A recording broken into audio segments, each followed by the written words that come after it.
Semakin berkelas, menembus batas kepuasan berkendara. All New Honda PCX, the ultimate excellence. Pastikan bagaimana susun pemain yang dipilih tentunya oleh Johnny Jansen. Kokoh mereka ada Yuran, Neto, dan Dusan. Cetak gol rumah impianmu pakai KPR BRI.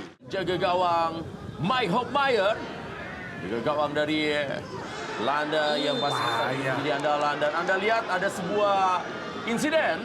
Ya. Oh, kalau kita lihat ada follow through ya atau gerakan setelah. Tambahan. Nah, ini dia. Ada kaki dari Yuran yang mengenai kaki dari Yachida. Ini yang kita bahas makanya sebelum tadi Yachida mendapatkan kartu kuning. Lihat pemirsa apa yang terjadi? Ya, dibatalkan benar sekali karena memang itu dia pemirsa. Karena kartu merah. Ya, makanya tadi kita juga membahas mengapa Yachida yang mendapatkan kartu kuning. Sisi kelebaran ya. Mengandalkan Rahmat Arjun, Taman Hopper. Oh, Arjuna berhasil lewat pemirsa sebuah cutback dan itu dia. Sebuah gol dari cutback yang dilakukan oleh Diego Campos. Membuat skor saat ini di Stadion Kapten Iwayan Dipta berubah.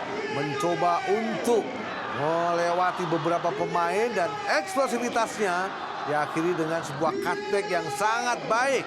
Gomez dalam posisi yang free sehingga mampu membuat keunggulan untuk Bali menjadi 1-0. Bermain di half space untuk membongkar lini pertahanan dan lagi Yachida! peluang kedua. Yachida kemudian dia melihat angle, melakukan hal yang sama.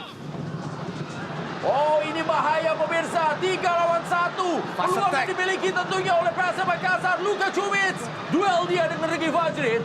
Luka Čumić. Oh. Tapi sayang eksekusinya Luka tadi tidak maksimal. Betul, walaupun tadi Ricky Fajrin juga mencoba untuk mendelay ya. Mencoba mendelay, menutup sudut sempit dan akhirnya Luka Čumić mencoba melakukan pressing. Bermain. Seolah-olah masih dengan mengandalkan Rahmat Arjun. Yachida, masih Yachida menguasai bola. Kasih cutback dan itu dia pemirsa.